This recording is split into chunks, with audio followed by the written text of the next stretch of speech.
Hello mga kadoki at ngayon nga ay meron tayong gagamutin na isang coffee bendo at ang issue nga nito ay hindi naglalagdag ng cups yung kanyang cup dispenser. Kaya naman subukan muna natin sa mode switch para malaman natin kung hindi talaga naglalaglag yung pinaka cup dispenser niya. At ito nga ay umikot lang yung kanyang mga gearings pero yung cup ay hindi nalaglag doon sa mismong pinakang sakit. Kaya naman posibleng may problema dito ay yung mga gearing. Kaya naman tatanggalin natin to para malaman natin at ilan tornilyo lang naman yung kailangan natin tanggalin dito para mabuksan natin yung pinaka-top dispenser. Kung hindi ako natakamali, meron latong mga 6 na tornilyo na tatanggalin para matanggal natin yung pinaka-cover niya. Yan, dapat lang maalis natin lahat ng tornilyo para mapangat natin yung pinaka-cover niya dahil hindi mo tumaangat pag may naiwan kang nasang tornilyo. Kaya naman, ito at angatin na natin yan at para malaman na natin kung ano ba talagang pinakang-sira. Siyempre dito meron tayong dalawang bar na alisin, isang negative at isang positive. Ayan. Alisin na rin natin yung pinakang-cups at alisin na rin natin yung pinakang mga gear natin para malinis na rin natin at may-align natin maayos dahil sa isang pagkakamali lang na ma-disalign to automatic mahihirapan ng i-dispense yung ating cups. Kaya naman kailangan maging maayos tayo dito, maging maingat tayo sa pagbabalik ito dahil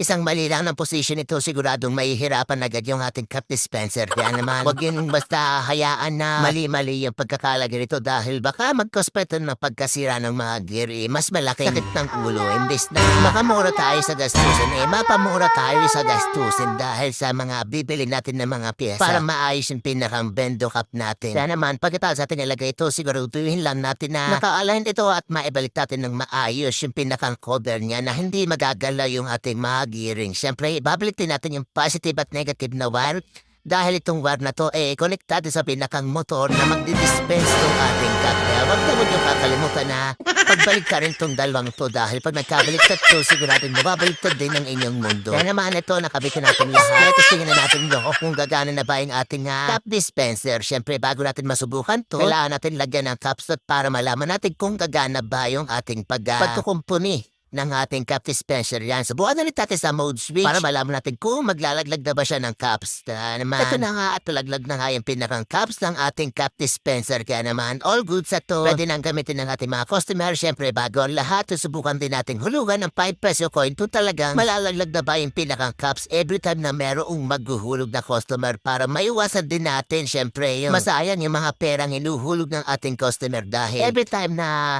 maghuhulog sila na hindi lalaglag yung cups or walang lalabas na kape or any flavor dito sa ating coffee bendo sayang naman yung mga customer nakakaawa naman dahil sige, tinatangkilik talaga yung ating pinaka-coffee bendo. At ayan, all good na yung lahat. Hanggang dito na lang. Maraming salamat po mga kadoki.